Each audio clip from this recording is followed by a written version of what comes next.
Szép napot, üdvözlök mindenkit! Hát eljött a nagy nap, hogy végre kezemhez kaptam ezt a nagyszerű készüléket, melynek a neve nem más, mint Sony DSC-HX100B. Nézzük meg egy kicsit közelebbről a dobozon, mit írnak. Azt mondja, 1x16 megapixel CMOS szenzor, XMOR R, 30-szoros optika, zoom, 3-szoros kijelző, Full HD movi rögzítés, AVC HD, 3D panoráma sweep mód.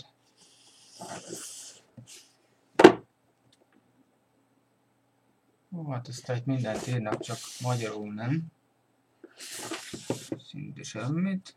Az oldalon látható pár kiegészítés, ami megvásárolható hozzá, mint például aksitöltő, fali, aztán tokok.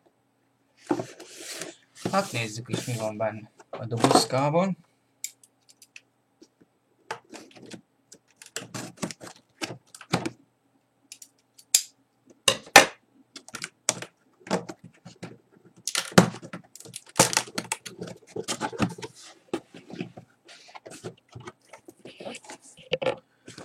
Azt mondja, van itt egy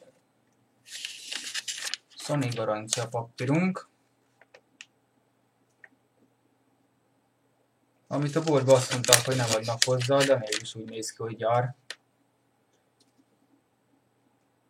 Sőt, szerintem még plusz garanciát is lehet rá regisztráltatni. Nagyszerű. Van aztán egy lemezünk. Picture Motion Browser van rajta, 5.5-ös verzió. Termékregisztrációval kapcsolatos cuccok. Felhasználóutasítások, felhasználó kézikönyvek, aztán van hozzá kis ismertetők, hozzávaló eszközökről egy kis katalógus, hát egy nagyon kicsi, nem sok minden van benne. Reklám, ne felejtsük el regisztrálni a terméket, bla bla bla. És viszont kézikönyvből, amint láthatjátok, hát nem kis példány van benne. Eddig, amit videókat láttam róla, ott egy nagyon minimális kis kézikönyvecske volt. Igaz, hogy ez se tartalmazhat túl sok mindent, mivel van benne 1, 2, 3, 4, 5, 6, 7, 8, 9, 10, 11, 12, 13, 14, 15, 16, 17, 18, 19 fajta nyelv. Most körülbelül a vastagságot ítélve egy nyelv maximum 20-30 oldal, hát még annyi sincs, de ahhoz képest elég vaskos kis könyvecske. Na és akkor nézzük, mit rejt nekünk a doboz.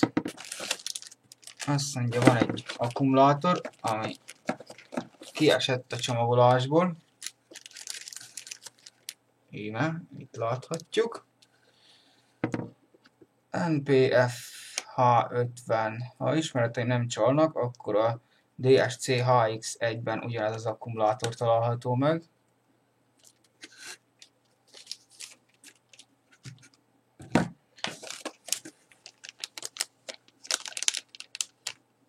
Van egy ilyen lencsetakaró védőnk.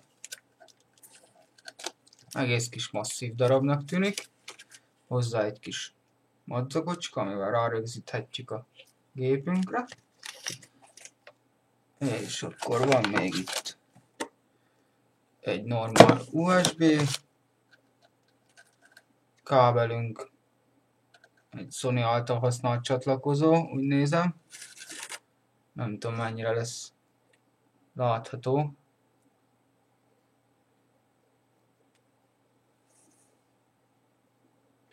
A kamerám nem a legszuperabb.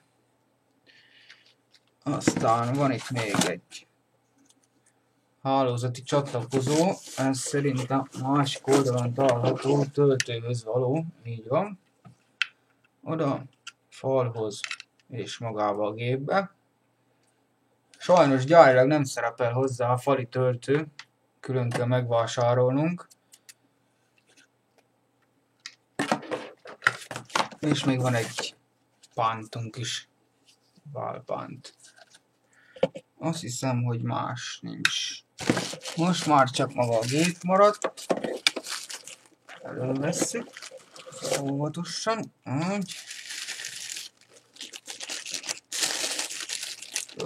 De bitangép. Azt a... Hát... Doboz félrakjuk most, nem kell már. Azt a betyár mindenit. Ez igen. Hát nincs valami túl nagy tenyerem, de látható azért szerintem a különbség. Össze tudjuk hasonlítani a régi gépemmel, ami egy szintúgy Sony, csak egy DSC H7-es, 2007-es konstrukció. Íme. Kettő között a különbség. Azt hiszem, hogy szemmel, de szemmel látható. Körülbelül.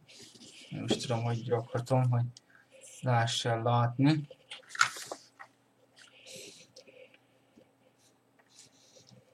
Körülbelül így ára fel. Így. Valahogy.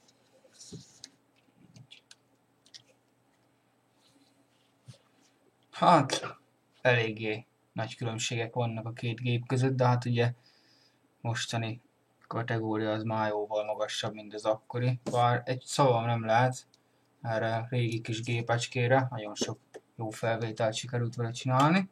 Na, de most térjünk vissza a mostani gépünkre. Nézzük. Egyszerűen gyönyörű. Nem is tudnék más mondani, mint hogy gyönyörű. Azt hiszem, hogy a Sony az odarakta magát.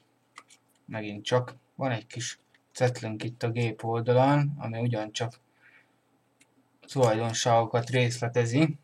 Ja, felolvasok egy-kettőt megint. 27 mm-es széles látószög. Hát végül is ugyanazt írják le mindegyik oldalon. Leírják a képességeket.